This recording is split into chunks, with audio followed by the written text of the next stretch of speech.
तर साधू संत व्हावे आणि वाल्मिक कराडला सुद्धा माफ करावे. जितेंद्र आव्हाडांचा सुरेश धस यांच्यावर निशाणा.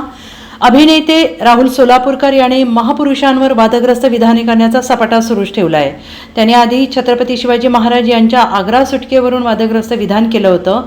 त्यानंतर आता महामानव डॉक्टर बाबासाहेब आंबेडकर यांच्यावर सुद्धा वादग्रस्त विधान करीत आहेत आणि या संदर्भात राष्ट्रवादीचे नेते माजी मंत्री जितेंद्र आव्हाड यांनी त्यांच्यावर टीका केली आहे. ते यावेळी म्हणाले की ही बोलण्याची हिंमत कुठून करत आहे. आपण त्याला उघड धमकी दिली आहे, तो जिथे कुठे असेल तिथे मारणार म्हणून. आम्ही संविधान मानणारी माणसं आहोत, पण जर त्याने पातळी आता ओलांडली आहे, त्याने बोलावं ना आंबेडकर हे आमचे बाप आहेत म्हणून, आम्ही त्याला सोडून टाकू. पण याच्या डोक्यात मनवाद आहे आणि त्यामुळे याच्या डोक्यावर कधी अंड फुटेल हे सांगता येत नाही, अशी टीका आव्हाड यांनी केलेली आहे. सोमनाथ सूर्यवंशी यांची हत्याच झालेली आहे. तुम्ही जर मस्साजोगचे सरपंच संतोष देशमुख यांच्या मारेकऱ्यांना फाशीची शिक्षा व्हावी असं एकीकडे बोलत आहात, तर दुसरीकडे सूर्यवंशी प्रकरणात पोलिसांना वाचवा म्हणत आहात आणि त्यामुळे दोन्ही हत्येतील आरोपींनाही फाशी झालीच पाहिजे असे कोणाला माफ करता येत नाही. मग तर जेलमधील हत्येमधील सर्व आरोपींना सोडलं पाहिजे असे मुख्यमंत्र्यांना सांगा, असा सल्लाही आव्हाड यांनी दिलेला आहे. सुरेश धस या प्रकरणात राजकारण करत आहेत, मग या न्यायाने वाल्मिक कराड याला सुद्धा सोडलं पाहिजे का, असाही सवाल जितेंद्र आव्हाड यांनी केलेला आहे. गेल्या 3 महिन्यामध्ये 3 मोठी प्रकरणं महाराष्ट्रात झाली. एक अक्षय शिंदेच्या बाबतीत कोर्टाने मत नोंदवलं. सोमनाथ सूर्यवंशीची निर्गुण हत्या झाली आणि संतोष देशमुखची निर्गुण हत्या झाली. माझ्या दृष्टीने हे 3 खून आहेत आणि तिन्ही खुन्या ज्यांनी कोणी हे खून केले आहेत ते कोणी असो, त्यांना योग्य ती शिक्षा झालीच पाहिजे आणि ज्यांचा खून झालाय त्यांना न्याय मिळाला पाहिजे. आता परभणीमध्ये कोणीच बोलायला तयार नाही. काही निवडक लोक आहेत महाराष्ट्रामध्ये जे परभणीवरती बोलतात. का? सोमनाथ सूर्यवंशी माणूस नाहीये, त्याला आई नव्हती, पोटचा गोळा हलवल्याचं त्याच्या आईला दुःख होत नसेल. ती एक आई आहे जिने सांगितलं की मला 10 लाख रुपये नको तुमच्या सरकारचे, मला माझा पोरगा परत द्या.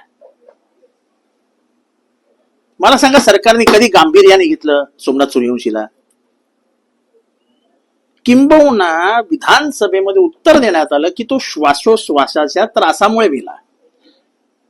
खरा सोमनाथ सूर्यवंशी ह्याला निर्घुणरित्या मारण्यात आलं आणि तसा पोस्टमॉर्टम रिपोर्ट आहे की तो बेदम मारहाणीत बसलेल्या धक्क्यामुळे मेला.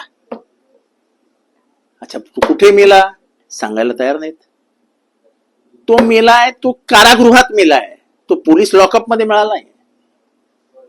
मग तो कसा मेला, किती वाजता मेला, त्याला औषध कधी दिलं, त्याला हॉस्पिटलमध्ये नेलं कधी, काही उत्तर, कुठलेही उत्तर सरकार द्यायला तयार नाही.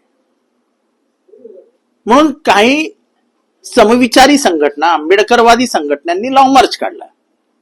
परभणी ते नाशिक 400 किलोमीटर चालत आले. सरकारला तोपर्यंत जाग आली नाही, पण काल नाशिकमध्ये उत्स्फूर्त प्रतिसाद त्यांना मिळत गेला आणि सरकारने मग आपले हस्तक धाडले आणि मग त्यांना खोटे नाटी आश्वासने दिली आहेत.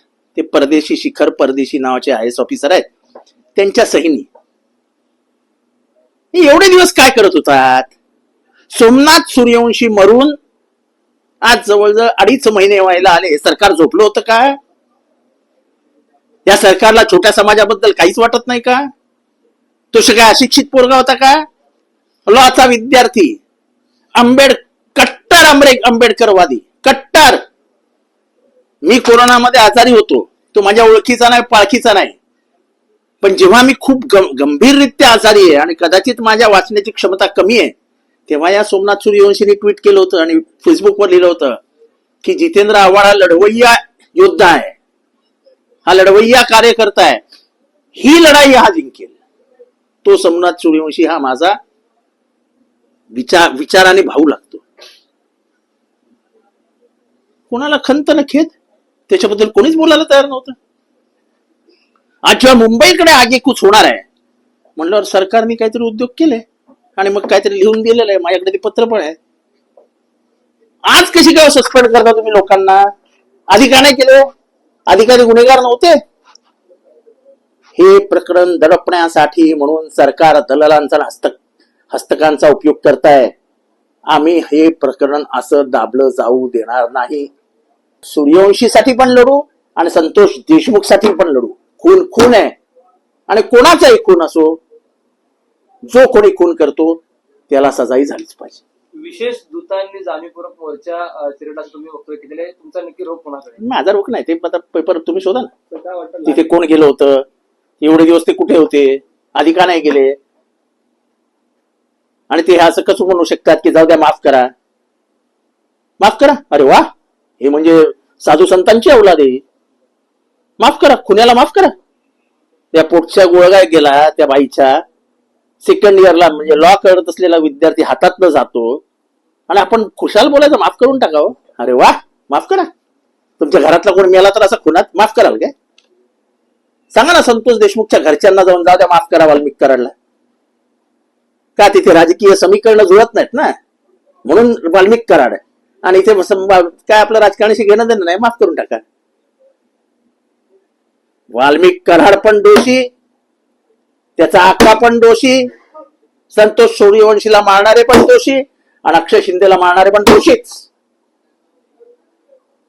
बाबासाहेब आंबेडकरांच्या कायद्यानुसार न्याय समान असतो. Bureau report, SBN Marathi.